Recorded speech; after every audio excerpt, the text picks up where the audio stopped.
जय हिंद साथियों। उम्मीद है आप सभी लोग स्वस्थ होंगे और अपनी अपनी पढ़ाई में व्यस्त होंगे। तो आपका सीटेट 20 अगस्त जो पेपर 2 है उसकी सीडीपी की आंसर की लेके आया हूँ मैं आपके लिए, बाल विकास एवं शिक्षण शास्त्र। बाकी की मैं आपको प्रोवाइड कर चुका हूँ, आप चैनल पे जाके देख सकते हैं। अगर आप चैनल पे नए हो तो चैनल को सब्सक्राइब कर लेना और वीडियो आपको अच्छी लगे तो उसको लाइक और शेयर जरूर कर देना।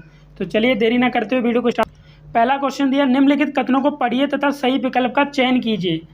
शिक्षकों को विद्यार्थियों में विशेष जातीय समूह के बारे में रूढ़िवादिता को तोड़ने के लिए कड़ी मेहनत करनी चाहिए। जो कारण क्या दिया गया है, ये कथन था, ये कारण है, शिक्षा का एक प्रमुख उद्देश्य विद्यार्थियों को समालोचनात्मक आत्मचिंतन के लिए प्रोत्साहित करना है। तो इसका ऑप्शन नंबर तीसरा और चौथा दोनों ही लग रहे हैं, ए और बी दोनों सही हैं तथा आर ए की सही व्याख्या नहीं है।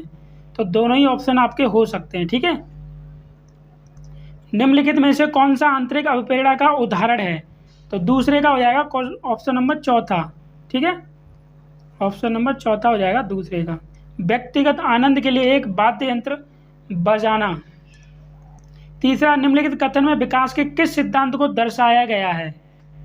तो तीसरे का हो जाएगा आपका तीसरा या चौथा, इन दोनों में से आपके ये ऑप्शनल है आपके, ठीक है। चौथा, अधिगम के सामान्य सिद्धांत बताते हैं कि विद्यार्थी बेहतर रूप से सीखते हैं यदि शिक्षक, तो ये हो जाएगा आपका ऑप्शन नंबर तीसरा, शिक्षक पहले तर्क और कारण के संदर्भ में अवधारणाओं पर चर्चा करें और फिर विचारों को सत्यापित करें। तो ऑप्शन नंबर 3, ठीक है। पांचवा है, एक शिक्षिका अपने विद्यार्थियों को अधिसंज्ञानात्मक कौशल विकसित करने में मदद करना चाहती है। निम्नलिखित में से कौन सी रणनीति सबसे प्रभावी होगी? तो पांचवें का आंसर है आपका ऑप्शन नंबर चौथा, विद्यार्थियों को प्रोत्साहित करना कि वे स्वयं अपने अधिगम पर चिंतन करें और अपनी प्रगति को मूल्यांकन करें। छठवां आपका, निम्नलिखित कथनों को पढ़िए तथा सही विकल्प का चयन कीजिए। अभिकथन है आपका, शिक्षकों को संकल्पना को मजबूत करने के लिए विद्यार्थियों को अपने स्वयं के संकल्पना के उदाहरणों और गैर उदाहरणों की पहचान करने के लिए कहना चाहिए। कथन क्या, उदाहरणों के बारे में सोचने से संकल्पना को मजबूत किया जाता है जबकि गैर उदाहरण विद्यार्थियों को भ्रमित करते हैं। तो छठवें का पहला वाला ऑप्शन है, ए सही है, परंतु आर जो है वो आपका गलत है। माध्यमिक कक्षाओं में अधिगम के लिए एक अनुकूल कक्षा का वातावरण डैश पर केंद्रित होता है। तो सातवें का चौथा है, सहकारी अधिगम, ठीक है। आठवां है, जटिल समस्याओं से जूझ रहे अमन के समस्या समाधान कौशल विकसित करने में एक शिक्षक किस प्रकार मदद कर सकता है? तो ये आठवें का पहला हो जाएगा आपका, उसे मंथन करने और विचार उत्पन्न करने के लिए प्रोत्साहित करके।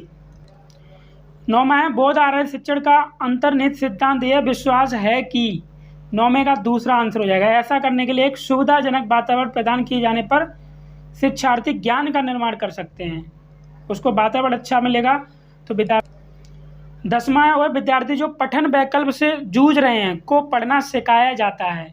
तो 10वें का ऑप्शन नंबर तीसरा, प्रणालीगत ध्वन्यात्मक प्रशिक्षण के माध्यम से।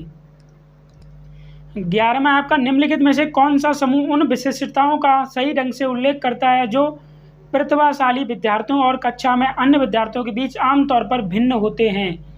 तो 11 का है आपका, देखिए सी वाला आपका राइट आ रहा है, समझ के लिए दूसरों पर अधिक निर्भरता। ऑप्शन हो जाएगा आपका तीसरा, ए और बी, ठीक है। 13वां है, श्रवण वार्ता के संदर्भ में निम्नलिखित में से कौन सा कथन सही है? सॉरी 12वां है ये, तो इसका कथन सही है पहला वाला, श्रवण बाधिता बच्चे के प्रभावी ढंग से संवाद करने की क्षमता को प्रभावित कर सकती है। 13वां है, समावेशन के संदर्भ में पाठ्य चर्चा सीखने की अपेक्षाएं डैश में समान है जबकि में भिन्न हैं। तो 13 का तीसरा, समायोजन संशोधन, ठीक है। 14वां है, संरचनावादी सिद्धांतकारों के अनुसार निम्नलिखित में से कौन सा कथन सही नहीं होगा? तो 14 का है दूसरा, प्रभावी अधिगम सुनिश्चित करने के लिए शिक्षार्थियों को बाहरी रूप से प्रेरित करने की आवश्यकता है। 15वां है, एक प्रगतिशील कक्षा में विद्यार्थी हैं। तो 15वें का आंसर हो जाएगा दूसरा, ऑप्शन नंबर दूसरा, बी सी और डी, बी सी डी। शिक्षक से प्रश्न पूछते हैं, एक दूसरे से प्रश्न पूछते हैं और स्वयं से भी प्रश्न पूछते हैं। 16वां क्वेश्चन है आपका, बुद्धि के संदर्भ में निम्नलिखित में से कौन सा दृष्टिकोण शिक्षार्थियों के बीच विविधता के सम्मानपूर्वक विचार का समर्थन करता है? तो ऑप्शन नंबर तीसरा है इसमें, बुद्धि बहुआयामी है और समय के साथ बदल सकती है। 17वां है, पुल्लिंग या स्त्रीलिंग होने से जुड़ी अपेक्षाओं को डैश कहा जाता है और उन्हें डैश सी कहा जाता है।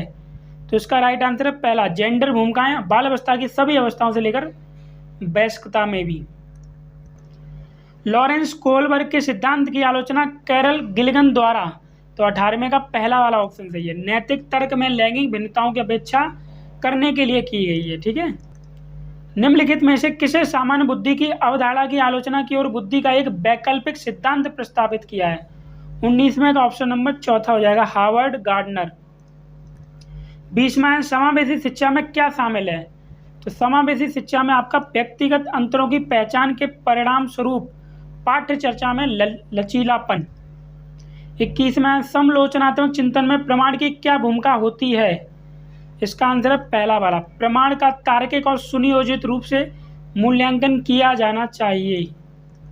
23वां, निम्नलिखित कथनों को पढ़िए तथा सही विकल्प का चयन कीजिए। तो इसका जो आंसर है आपका चौथा आएगा 23वें का। ठीक है, ए और बी दोनों सही हैं, परंतु आर ए की सही व्याख्या नहीं है, जो व्याख्या है वो आपकी सही नहीं है। ठीक है, 24वां, निम्नलिखित कथनों को पढ़िए तथा सही विकल्प का चयन कीजिए।